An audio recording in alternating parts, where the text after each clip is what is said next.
Thank you for coming, everyone. This is regarding the Colon Cancer Awareness Month, which is March. You see a lot of talks happening for this month, so we said we don't want to be behind, and let's just do it for our own clinic. So this is, like I said, this is more towards public, but there are some data maybe you will benefit from as well. So our agenda is going to go through the USA statistics. We can talk about risk factors, some nutritional effects, precancerous lesions, invasive cancer, what are the signs and symptoms, staging, screening, and then treatment and prognosis. So like I said, this is CDC's designated month. So everyone and everywhere should be hearing about this somehow in news and newspaper and everything. But it's a very deadly disease, but it's very much controllable. So everybody should be aware of this. So it is common and lethal. It can be prevented actually very well. So the screening that is done is very, very effective. And you can remove the lesions that are pre-malignant with that. The lifetime incidence in an average risk person, and we're going to talk about what average risk means here, is about 5%. So 5 out of 100 people on average risk do not have any high risk can have this cancer. And 1 in 3 people die of this disease. So incidence and death from colorectal cancer is declining in USA. That's pretty good, and there are multiple reasons for it. First of all, the incidence is increasing because we're doing screening, so we're detecting more cancers, more early cancers, so that number is going up. But more importantly, we're seeing less deaths from this cancer, and one is for obviously screening. So when you screen, you find earlier lesions and you remove them. So that's one reason. The other reason is we have better treatment options. So our surgeons are doing a better job. Now we know that, how many lymph nodes we need to remove. We know if your margin is negative, positive, you need to go ahead and remove it. You know that if there are certain genetic mutations in the cancer, then you have to basically change the way that you're approaching it as in adjuvant and also metastatic. And also even with patients that have metastatic disease, which is stage 4 disease, we know that now by doing embolization to the liver or doing even surgeries, we have so many people that now are surviving. One thing that it's interesting is that recently in tumor boards, when we sit down and get discussions, almost all the patients that come with liver mets, they're always discussed about resection and removal, and it's not always palliative, which in like 1970s when the 5-FU was first introduced for colorectal cancer, then the average expected life span for a patient with metastatic colorectal cancer was only 6 months.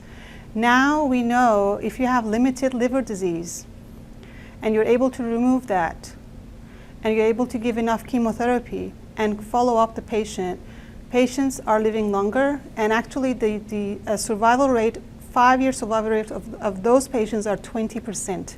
So that's a pretty good number. I mean, 1 out of 5 people with metastatic disease are living more than 5 years, so that's pretty good. So, I know it's a little fuzzy, but this line right here is colorectal cancer.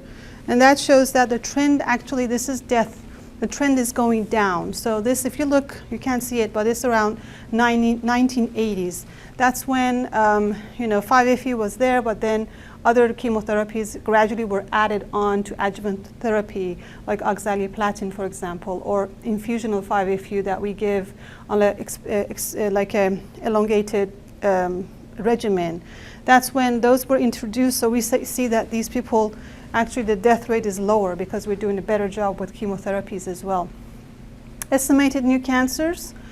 So I always show this picture. I think it's relevant in any type of cancer talk, but as you can see, the new estimated colorectal cancers is 70,000 in females and 73,000. This is from 2010.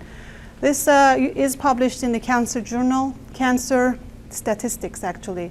is published every year, and these numbers never change. I mean, this is about the same in 2005, in 2013, 2012. This is about the same statistics, but it just shows that colorectal cancer is the third on the list, and it's pretty common. This is a death rate from cancer, and as you can see, it's third. So something that is so common but also preventable, that means that screening makes a lot of sense here. So new cases, 144,000 patients in 2012 were diagnosed with colorectal cancer, and out of them, roughly about 1/3 of them died from that. So that's 1 out of 3 that we mentioned in the first slides, that they died from this cancer.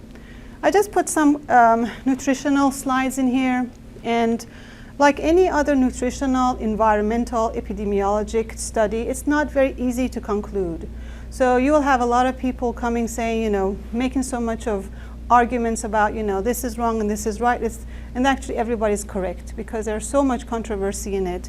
And it's so difficult to actually measure one thing where you have so many factors involved in one group of patients. So even if you come in, like when we read the articles and read, these things, we think, okay, so age has to be a certain age, and stage, you're looking at a certain stage, and the ethnicity, the race, and the major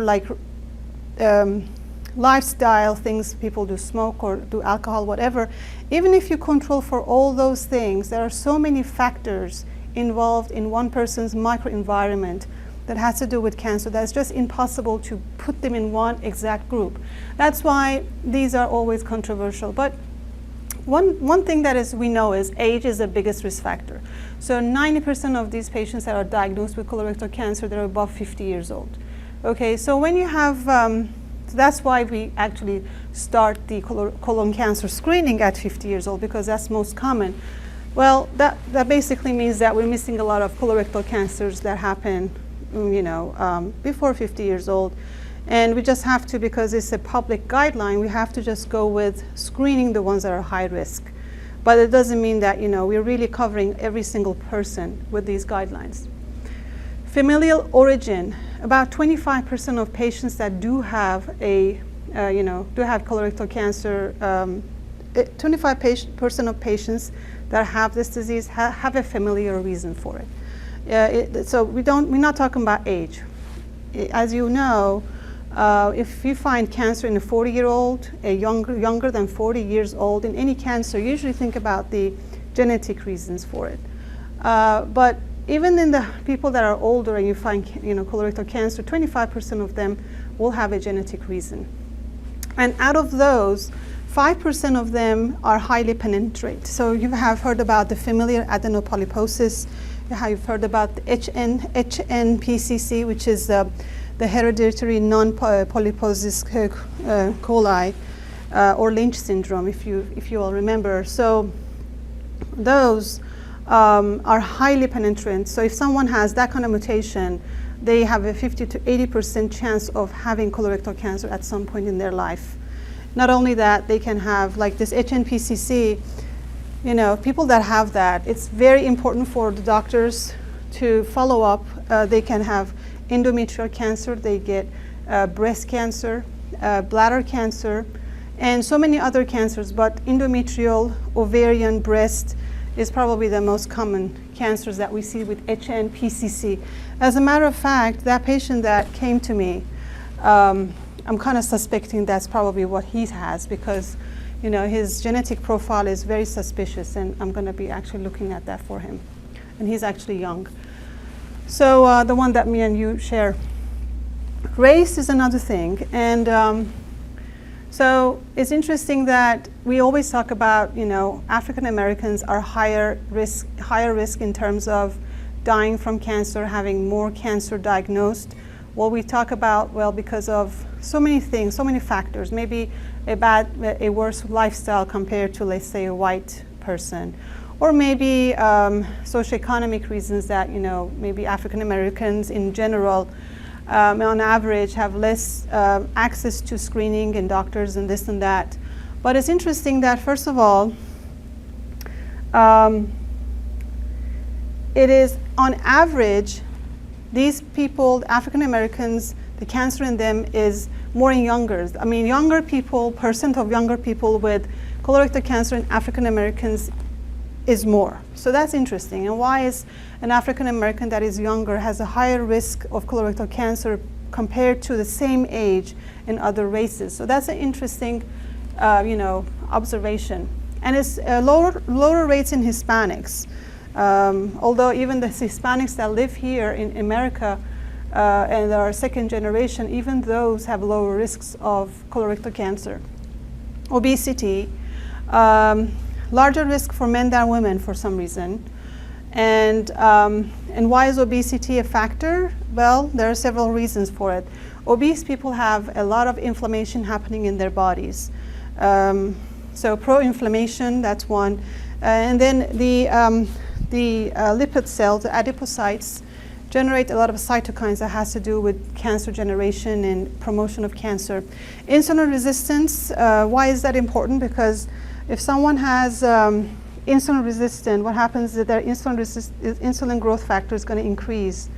And insulin growth factor is actually a growth factor, so that increases the division of cells and cancer cells. And it's believed that obese people can have DNA damage and immunosuppression as well. So all these factors are important. Nutritional factors for colorectal cancer. So those were non-nutritional factors. These are nutritional factors.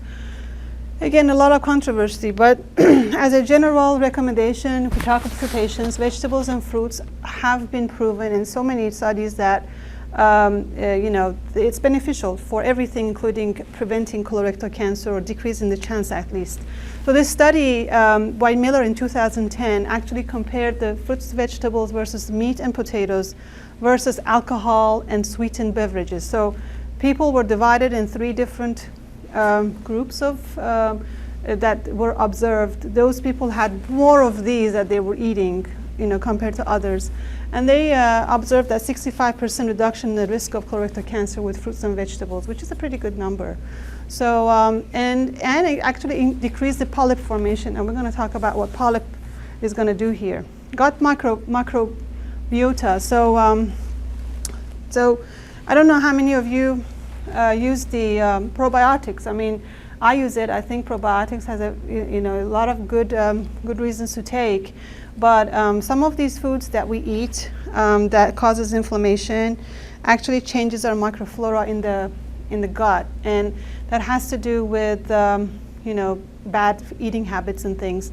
And those microflora actually is protective for many things, including polyp formation. So adding the probiotics, if in someone that is actually not eating the right thing, or for some reason it doesn't have the right flora, is a very good thing. Meat, everybody knows red meat is not a good meat. It actually promotes the polyp formation, and polyp is the essential reason why someone gets colon cancer.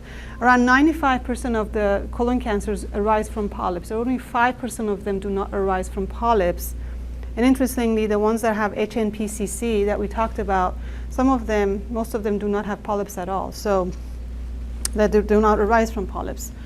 So, and also not only the meat is bad, the red meat, the process of the red meat is also important. So, how we sit down and grill in higher temperatures, the ones we fry, that actually produces hydrocyclic amines. And anybody has gone through medical school knows that hydrocyclic amines are carcinogenic. And those are things that we need to avoid, so we have less of that in our food. Alcohol, so there's a lot of conflict in evidence. So some people say alcohol increases, some people decreases. There's no set guideline in what to do. Again, everything in moderation. But we're not sure right now that if alcohol itself is the reason why it may increase the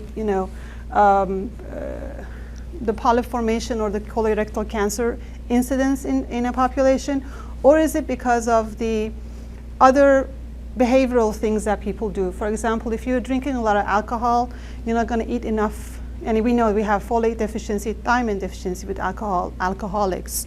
So, and other nutritional deficiencies. Is that the nutritional deficiencies causing an increase in colorectal cancer incidence, or is it really the alcohol molecule itself? I don't think anybody has the answer to that. Interestingly, fats, there's no link. So it's boldly written, there is no link between the fat consumption and the colorectal cancer incidence.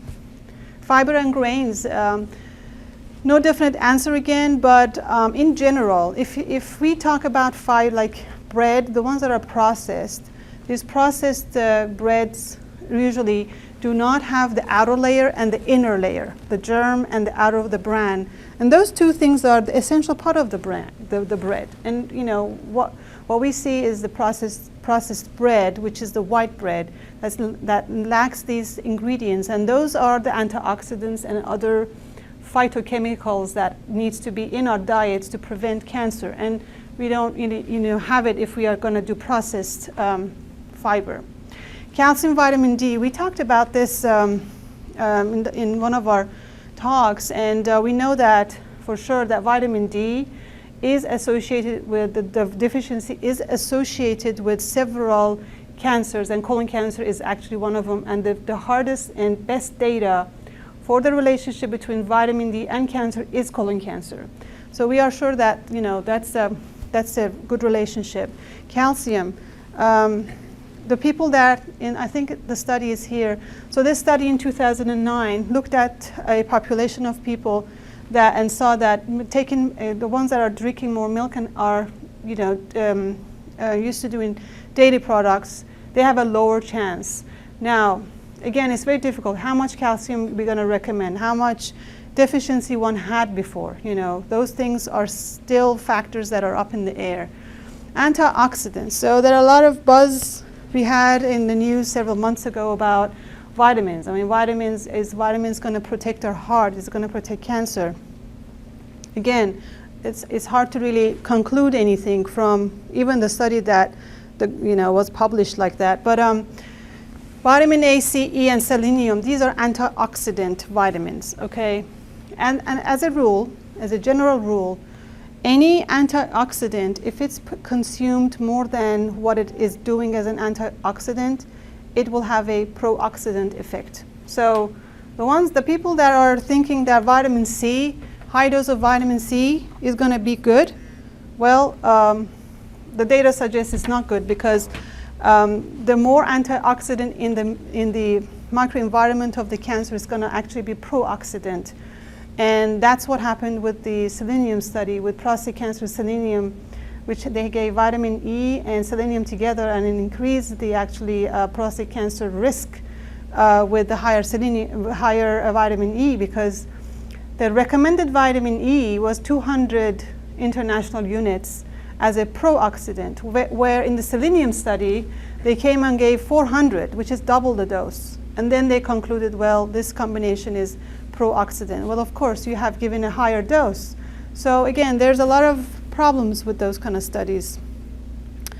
But here, this study was a meta-analysis, actually looked at 12 randomized controlled trials, higher vitamin E, and we're not talking about taking maintenance vitamin E. We all require vitamin E. We're talking about extra pills that we're taking that increase the risk of colorectal cancer. So you need to be careful with that. Well, you all know about the our anatomy. This is very simple, but just this is showing where are the borders of our colon, that if someone is having colon cancer up here is much different than down here, because you have more chance of this actually invading the liver and causing problems with surgery. So this is just anatomy. The reason I put this over here is that although we have ascending colon and transverse colon, descending colon, sigmoid colon, and rectum, but these, first of all, if you look at HNPCC, FAP, or a regular sporadic colon cancer, those sections of where the colon cancer is going to arise is different. Okay, so HNPCC is more on one side versus the other side. The sporadic cancers are different. That's one thing. And the symptoms are going to be different. So if you have colon cancer over here, you're not going to have most of the time obstruction. So obstruction happens and I'm saying all the time, but most of the time when your colon cancer is actually on this side, because now you have what the colon is going to do is going to absorb the water as it's coming through. The stool, as stool comes through, the water gets absorbed. So when it comes over here, it's more solid than over here. Over here, actually the stool is very liquid. So if you have cancer here, it's not going to cause obstruction, but what's going to do is going to actually cause diarrhea. So you may have diarrhea or you may have constipation depending on where the colon cancer is located. Okay, so that's one thing. The other important thing for people that are treating cancer, colon cancer, you need to know that these areas, not all of them are intraperitoneal. So you have sections that are retroperitoneal, and what does that mean? What is a peritoneum? So peritoneum is, you have the lining of the belly, and I'm just saying this because Nasrin is here and I want to make sure that she understands. The peritoneum is the lining of our abdomen that covers these areas. We have our lymph nodes in there, so it kind of keeps these things together. Okay, and it covers the colon, and it also covers the small bowel, which is supposed to be here. But it doesn't cover some parts of the colon. One part doesn't cover is the back part of the descending colon and the back part of the ascending colon. What does that mean to us as an oncology practitioner? That means that if you have your tumor is over here and your margin is positive, then what do? If you cannot remove it, you have to radiate it. Okay, so that's how radiation comes into effect, and we send the patient to Dr. Patel to radiate our patient because it is gonna come back. It is 100% gonna come back, and I have seen so many cases that has been missed, because what happens is if you have your colon right here, colon cancer, and you remove it, margin is positive, but they have removed so much of the mesentery around it, it's not going to really matter anymore. You cannot radiate. But over here, there's the bone, and then there's the fascia, and then there's the muscle area. So the surgeon has removed as much as they could, and if it's positive margin, well, that's being overlooked by some, and then the patient's cancer comes back right there, and then it's too late. So that patient needs radiation if that happens. So polyps. The polyps is, the money is in the polyp. So remove the polyp, get rid of the possibility of cancer. What are the polyps like? So there are two general different types of polyps. One is the hyperplastic polyp, which these never become cancerous. So and when you look at these adenomatous polyps and hyperplastic polyps, grossly they look the same. So the person that's actually doing the colonoscopy, the GI doc or the surgeon, they cannot tell by just looking at the polyp if this is a hyperplastic polyp, which is never going to turn into cancer, or this is an adenomatous polyp, which has a propensity to become cancerous after some time. So that's why any polyp has to be removed, and then that has to be microscopically evaluated to see which one it is. Okay? And this is just this is the normal mucosa. So when they go look into the colonoscopy, this is how they see it. It looks very nice and clean, and with no polyps. And then all of a sudden, this is Lynch syndrome. So this is many polyps. Lynch or FAP. This probably is FAP because Lynch or the HNPCC that I talked about, familial type of cancer, they don't have this many polyps. This is actually very much like FAP, which is the familial, which they have thousands and thousands of polyps in their gut. And that's why it's recommended to go remove the gut, because how many polyps can you remove from here? Can't even remove, the polyps. Even if they don't have the polyps, FAP patients are recommended to have a full colectomy, because at some point, almost 100% of them are going to have the colon cancer. So that's why it's like a prophylactic breast removal in breast cancer with BRCA mutations. So we just talked about these two. And this is an interesting slide. Then I want to show what happens here. So you have the normal colon. This is the mucosa. This is the lining of the colon under the microscope. So you have the epithelium, and you have the basement membrane and the submucosa. And then it goes and starts to become the carcinoma. It takes about 10 years from a polyp that is forming to become cancer. Not everybody is the same. We have patients that it happens in 2 years, but in general, it's 10 years. But look at this. All these genetic mutations that is required for the epithelium to become cancer happens so early. So even if your colonoscopy is normal, it doesn't mean that you're safe. It just means that we didn't find a polyp. Okay, so you have the microsatellite instability things here that it is very much relevant to patients with stage 2 colon cancers. You have the APC. APC is the very first mutation that happens in the gene of the cell that is supposed to be, it needs to be here in order for this to move forward. And then methylation happens here. Again, this just looks normal. This is just proliferation. And then KRAS mutation. KRAS mutation is very relevant now in our treatments. But as you can see, it happens in, adenomas. It's not even cancer yet, but you have the KRAS mutation happening. So it is actually a very deep and very, very early on change that's happening in our cells, but we are not aware of it. So prevention here makes a lot of sense. How do we stage cancer, this colon cancer? I'm sure most of you all know that T1 is the tumor size or the depth actually in this case. So if your tumor is not too deep, it's just going through the muscularis mucosa, which is a very small, tiny little muscle there in the mucosa area, that is only T1, so that we call it T1.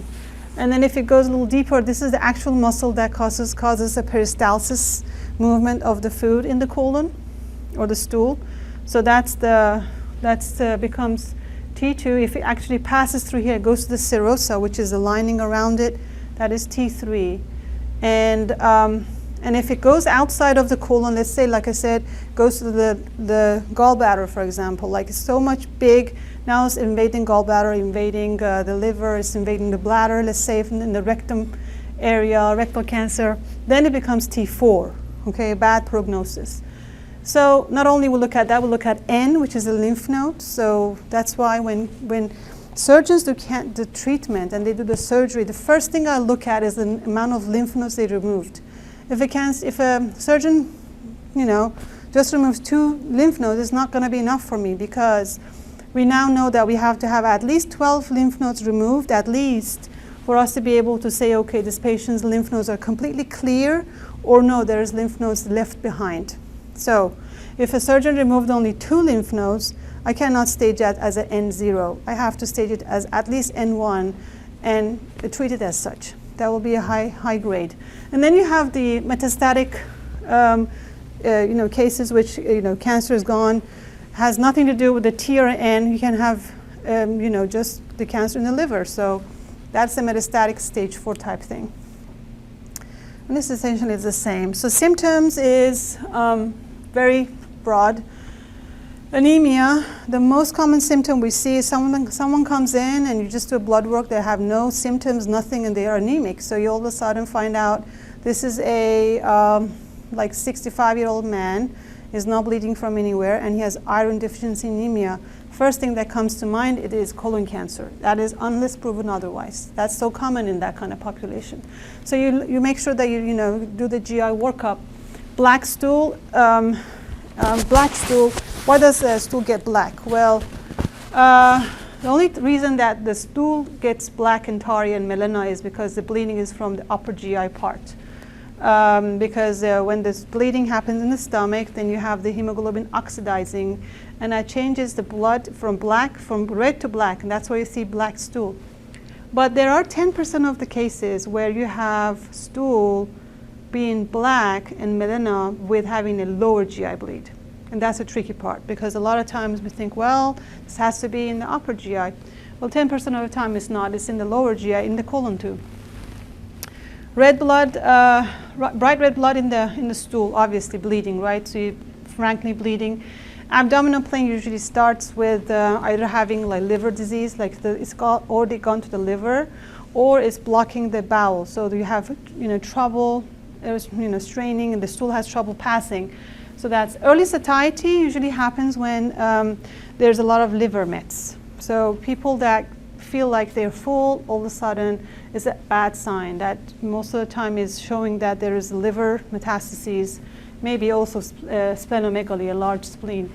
Weight loss, I don't see too much of common weight loss with colon cancer, because patients are so much, up to go to doctors now. Weight loss should be so advanced disease, but it shouldn't cause it if there's no very much of an advanced situation.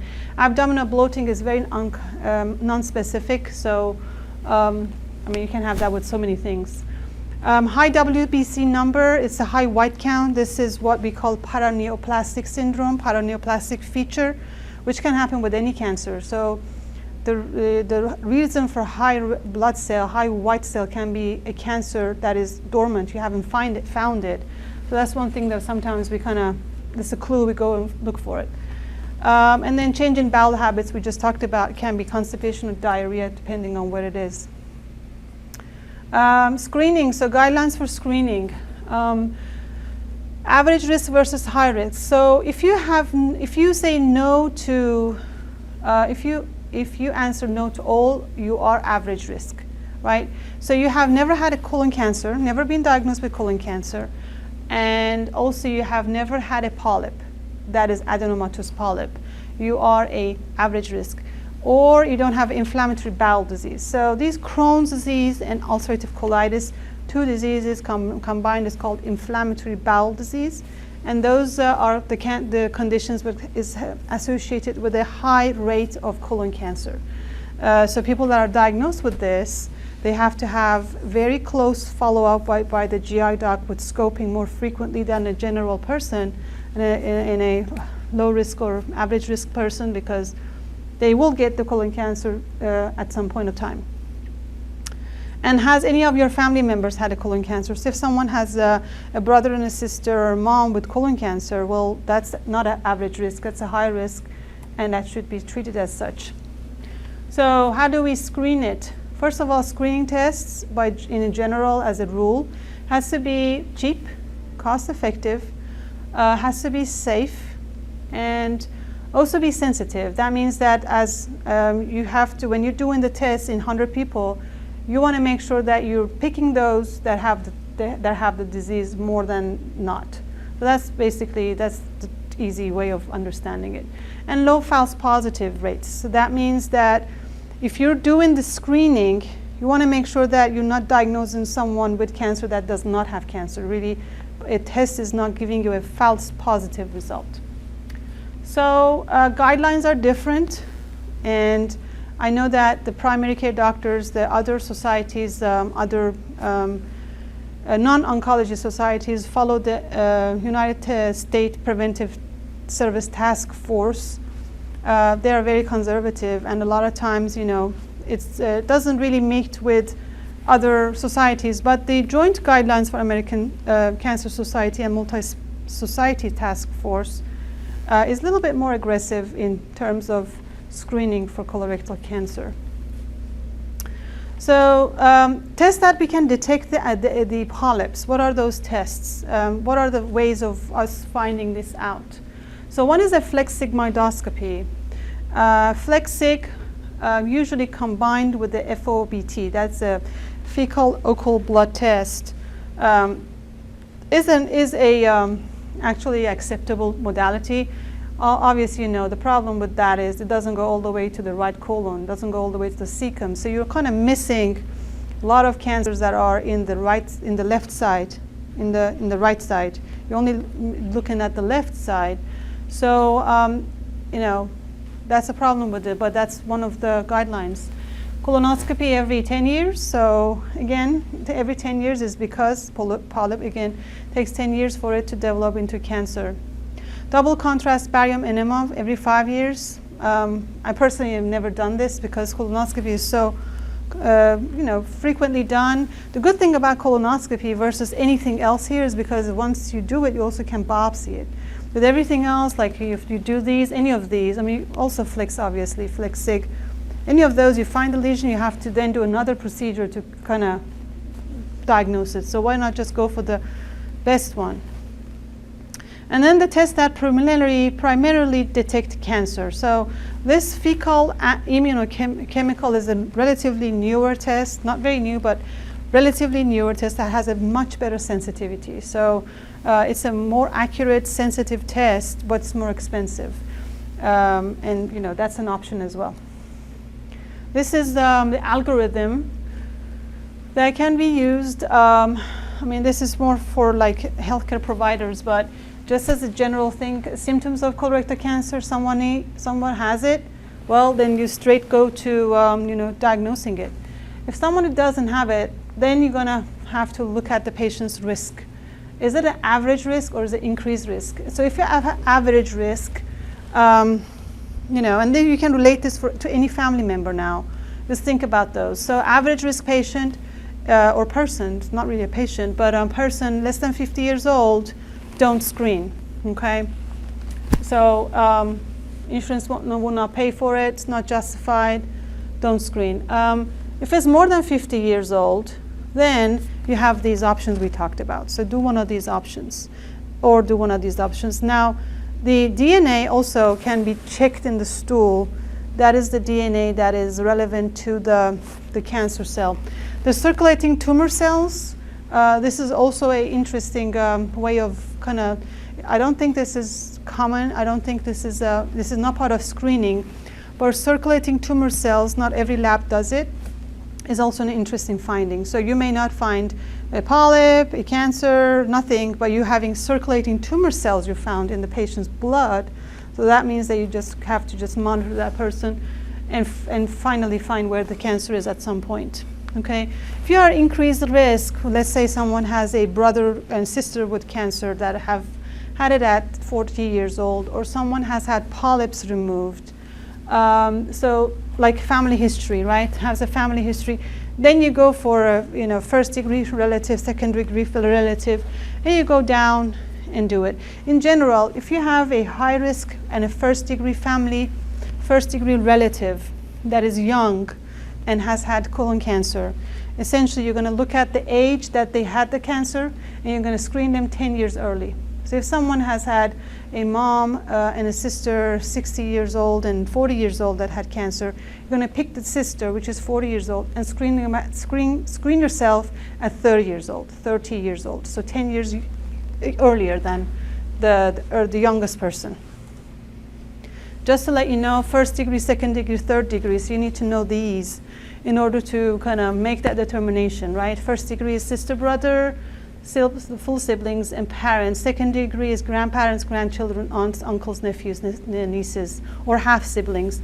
And then third degree is, of course, it's self-explanatory there. Diagnosed colorectal cancer. All right, so once we diagnose the colorectal cancer, what do we need to do? Do we need to jump in there and do surgery and this? And well, depends on the patient. If your patient has an obstruction, you're not going to sit there and try to do this colonoscopy and this and that. They go to surgery. A lot of times do the colonoscopy because you want to diagnose them, but sometimes it's too late for that. But if the patient doesn't have too many symptoms, colon cancer is not a very extremely aggressive cancer. I mean, you can do a workup in a couple of weeks without harming the patient, so that should be fine. So you have to complete the staging. First, when you diagnose the colon cancer by colonoscopy, second stage is to stage it.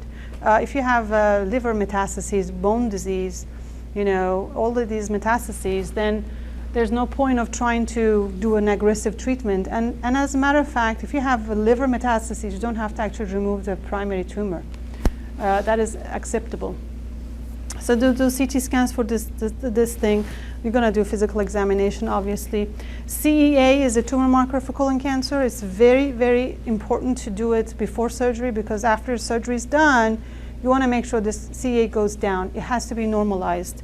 If the CEA continues to be up, that means that you've missed something, or something is not completely removed, or there's microscopic disease that is going to show up at some point. And obviously, based on the patient's performance status, the treatment is going to be different. This is just to compare stage 4 disease. So this is normal liver, and that's liver metastases. That's how it kind of looks on the CAT scan. Again, this is for more public, so you all have seen this so many times. Like I said, the CEA, a couple of things about CEA, right? We talked about tumor marker. If someone is smoking, one more good reason to tell them don't smoke, because smoking increases the CEA level. So if we're going to use, which we should use CEA level to monitor our patient, even if our patient is stage 4 disease, we still use CEA to monitor. If it goes up, shows that cancer is progressing. It's like almost chromogranin and other tumor markers we do for neuroendocrine tumors. But smoking actually increases it. So always ask the patient to stop smoking, because then it's good for the patient, obviously, stopping smoking. Second, it's going to skew your evaluation for following up that patient. Treatment, so surgically is removed. Nodes we talked about, at least 12. I want my surgeon to give me 12 nodes so that can be accurately staged. And then we stage it. If it's stage 1, stage 1 is T1, so it's very tiny tumors, not penetrated so much into the bowel wall. The lymph node is negative, so we don't do any chemotherapy. This is relevant to colon and rectum. And then you have stage 2 disease, which there's so much controversy. I mean, not controversy, but there's new data coming out. The stage 2 diseases, the high-risk features of the stage 2 disease, what are they? If someone had an obstruction, so it came with obstructed disease. If you looked at the path result and had a lymphovascular invasion or perinuclear invasion, if someone has a microsatellite instability, which is stable, those are high-risk features. So stage 2 disease in rectum always is treated with full radiation, chemotherapy, everything. For colon cancer, it depends. It's A or B, so it depends to those factors, and we decide based on that. But anyway, the treatment is usually 6 months. So after treatment is done, after the surgery is done, you have to give 6 months of chemotherapy to the patient. Improvement has happened in 5 years survival of these patients in the last 30 years, which is pretty good. Although, still we have stage 3 disease. They only survive 76%. So 25% of patients still are not alive, even if their disease was not metastatic. So we still have a lot of work to do there. But the reason for that is better staging, obviously, better surgical and anesthesia techniques, and also better adjuvant treatments. What are these things? What is neoadjuvant? So you give the patient treatment first, get ready for surgery, get the tumor shrinking. That's what neoadjuvant. Adjuvant is after surgery done, removed, you give chemo. Palliation is when is stage 4 disease. And induction usually doesn't apply in here. It usually applies in head and neck cancers. But then concurrent with radiation, we see that with the rectal cancers. And like I said, if the margin was positive in the areas that I talked about, that has to be radiated. And what I do actually, once the tumor is removed, I give chemotherapy, then I do radiation with chemo after I finish my 6 months on that. So these are the therapeutic regimens after so many years. If you see in 1970s, best supportive care was the best treatment we had for stage 4 disease. So someone came with lung liver metastases. They only lived 6 months. But look what's happening now. And after so many years, these people actually can live 30, like 3-4 years. And this is going through all these treatments eventually with new drugs that are coming out. So chemotherapy is actually doing very good in colon cancer. As you can see, these are FDA approved dates on these, pretty much. The last 2 drugs that are approved for colon cancer last year, I think it was around May, April, was 2 drugs, regorafenib and Zaltrap, which, it's very expensive. It only added 1.5 months to patients' survival, and it's extremely expensive. But I guess, FDA approved it for that indication. These are the treatments. I'm not going to go through them, just to tell you how complicated chemotherapy can be for colorectal cancer. This is stage 4.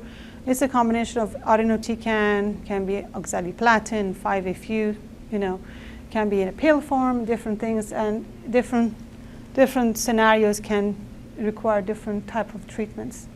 So 6 months is what we do in general for people that have removed treatment. A person that has stage 4 disease will have treatment for the rest of their lives. At some point, they can have breaks. So, so I just wanted to talk about angiogenesis, because this is a very interesting topic that actually is used for all the clinical trials we've seen with bevacizumab, with TKI such as sorafenib and so many of these TKIs as well, but because they have this vascular endothelial growth factor and receptor that actually has a role. So what this is showing is that if you have cancer, the cancer cell can only survive if the nutrients are only 0.1 to 0.2 millimeter away from it. So if you block that nutrient to the cancer cell, it's going to die, or it's going to stay dormant. That means it's not going to metastasize.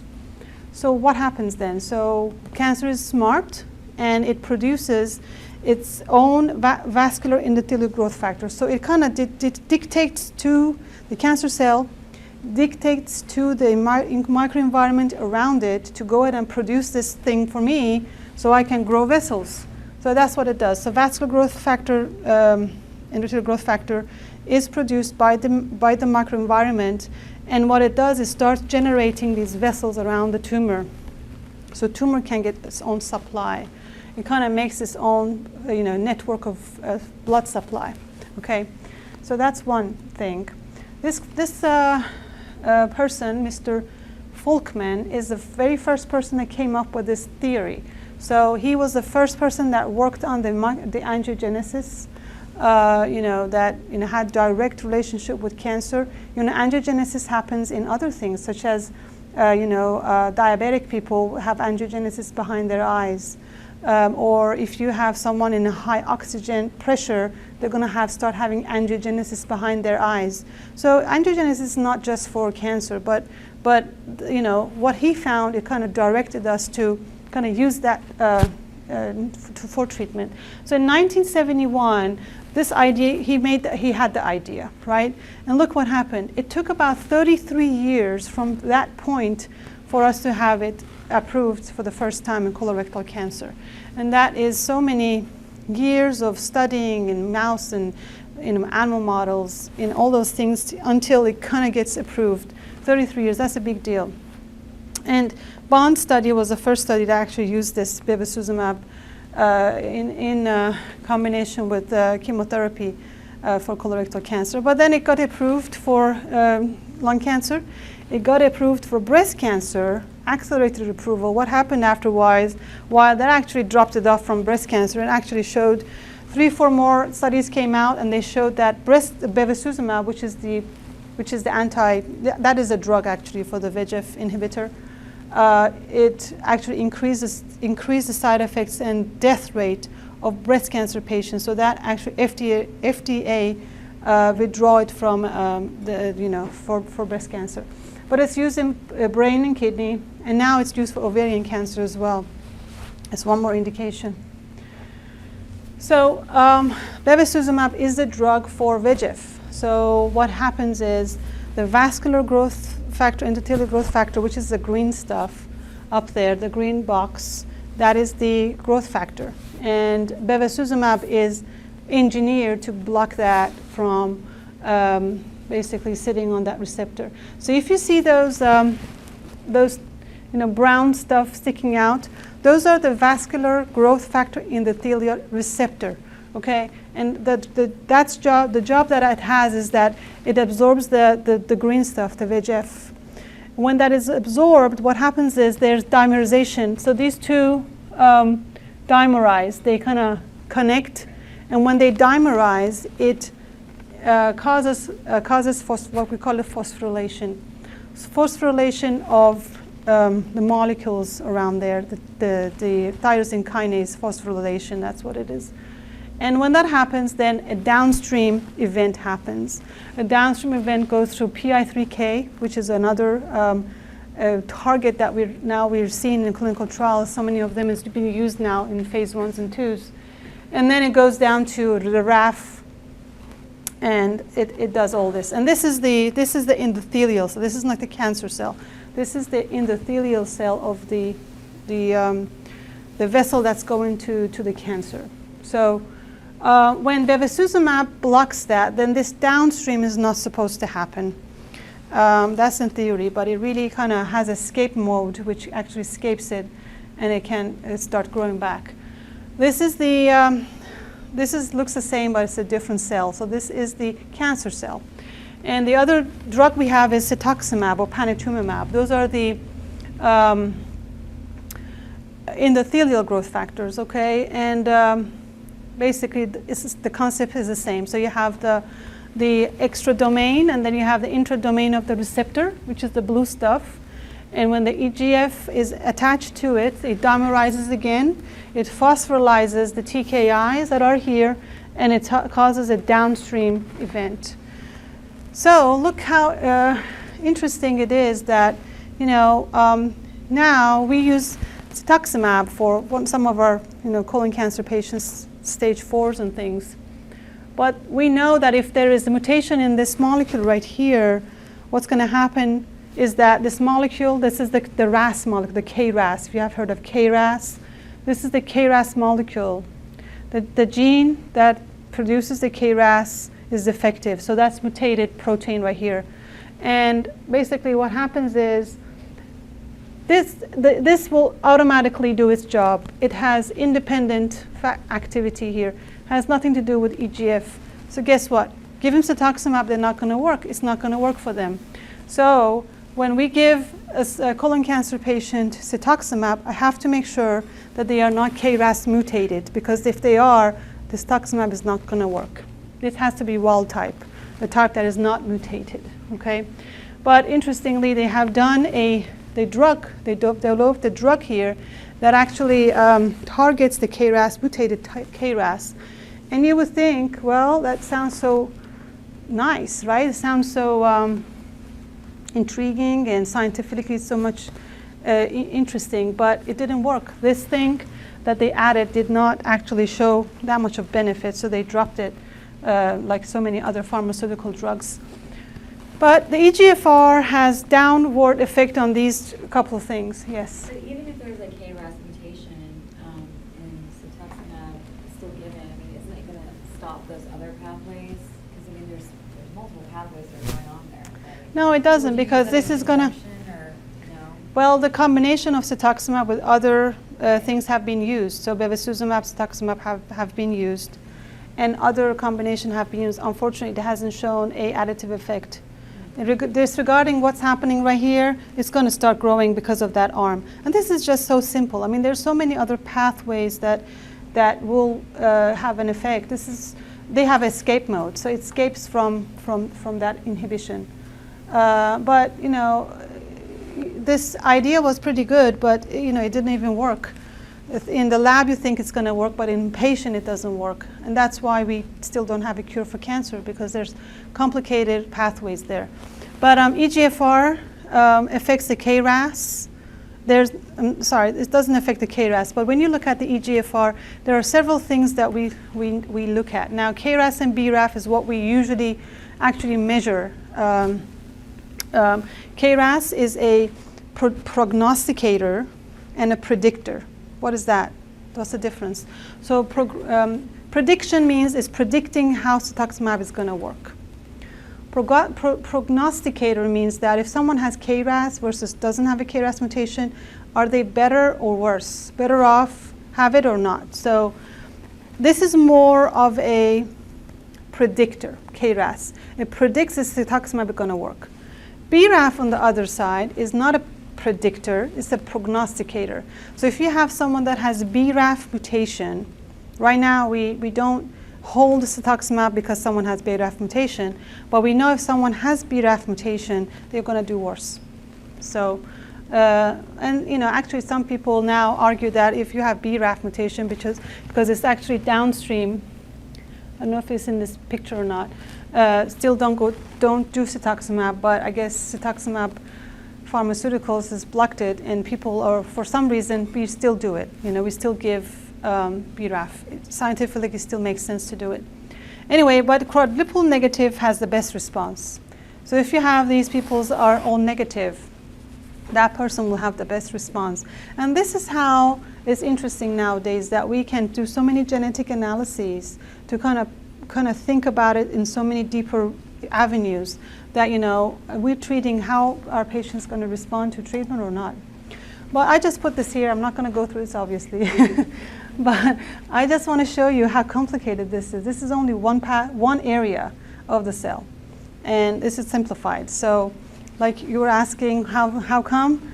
It's because there's so many escape modes there. And I just put this up because I thought this is how cancer cell works.